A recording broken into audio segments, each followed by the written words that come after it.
So Cheryl, Eugene, thanks for having us. So your community, you have a lot of stuff going on. Yes. So I'll really quick run off all the different items that you have in this association. Are you saying the aspects of the association or You, size? I'll start off. You have a church, you have a crab dock, and take it from there. We have 2,700 residents. We have 44 sub-communities, and we have 34 commercial properties that all encompass Park West Master HOA. And then Eugene, this is like a real neighborhood, meaning the residents are from where you guys were talking about that a little bit. Can you expand on it?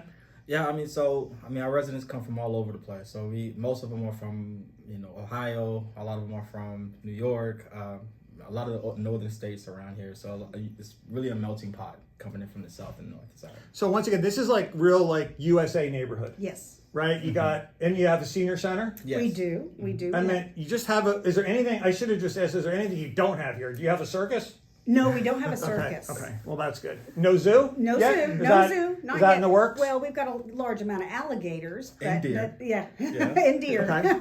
All right. So you were talking about a crab dock. Yes. To me, my first reaction was, it sounds like an insurance nightmare. And actually, we're going to do a future live stream on it because it's a really complex issue. Yeah. But if you had to pick one item right now that's the most difficult to, what's the right word? Not manage, but requires the most oversight or is the most complex, could you do it?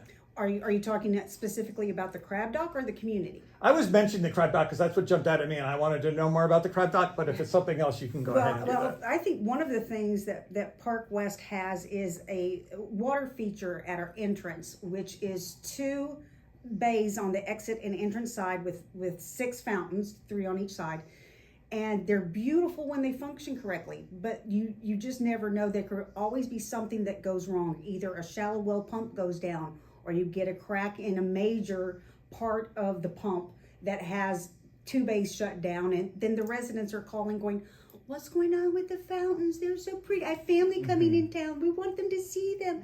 But you can't. I mean, it takes time to fix these things, And I think that's where we get, judged a lot from the residents is just the fact of when they see something that major, a lot of times we can get ridiculed pretty easily from things that are not working well. And that's probably one of the biggest ones is definitely the fountains. Well, I think when the first item, when people pull in and see, is what you're telling me, one of the items that is probably susceptible of breaking Yes. the most. Yes. That's tough, right? Because that's the first impression that people are going to have, and they don't want to see the water just dripping, or being full of algae. Right. Yeah. Yep.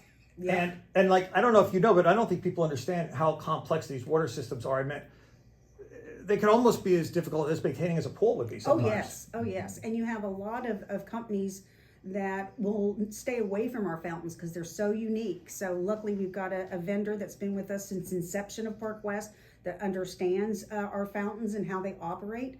But they are very challenging to keep up and running on a daily basis. It definitely sounds like a developer item.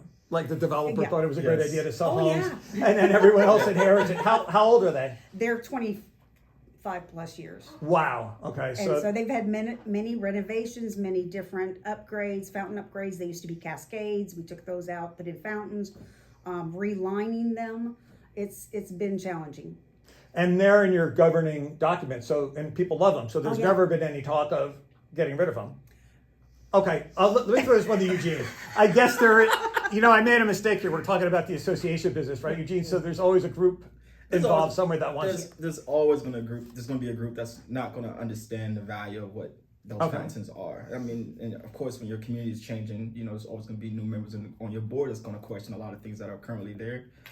So there's definitely a group that's against the fountains, but I will say because of the huge staple it is in this community, it makes it pretty challenging to even have that type of conversation. So, Are they in your governing documents? So if you did want to get rid of them, you couldn't get rid of them anyway without a major vote. They're not actually listed with a major vote. I don't believe so. They're just a common area feature. But when you get rid of an amenity, I feel like the best thing to do for the residents and for the community themselves is to put it out to a vote of the community, because you're going to have some people that want those like filled in, and let's plant some natural gardens and some things that attract butterflies and bees and sitting areas and that sort of thing up there. I'm sensing a love-hate relationship that you both have with the fountains. Still ongoing. Still It's like ongoing. you drive in and you're like, I love them, and then you're like, I hate them. When it Yes. works, when it Yes. works, it's perfect. It's beautiful. I mean, it's like I said, it's nothing. I can't find a community that's just like that. But when it's down, like I said, we definitely. I think residents tend to see something like that, and they're like, oh, Again? we're getting rid of, yeah, we're getting Again? it. So it's 50-50. Yeah. Well, thanks for sharing such Thank a you. unique. I don't know what you would call it, but what was the exact term? We call it a fountain feature. A unique. I don't want to call it amenity because It is. It's definitely an it seems debatable whether or Yeah. not you can get rid of it or not. So I don't want to get you any kind of legal trouble No, because no, you no, call no. it one thing or the other. But a unique feature that Yes. I haven't run into yet. Thank you so much. No Thank problem. you. Thank you Thank so you. much.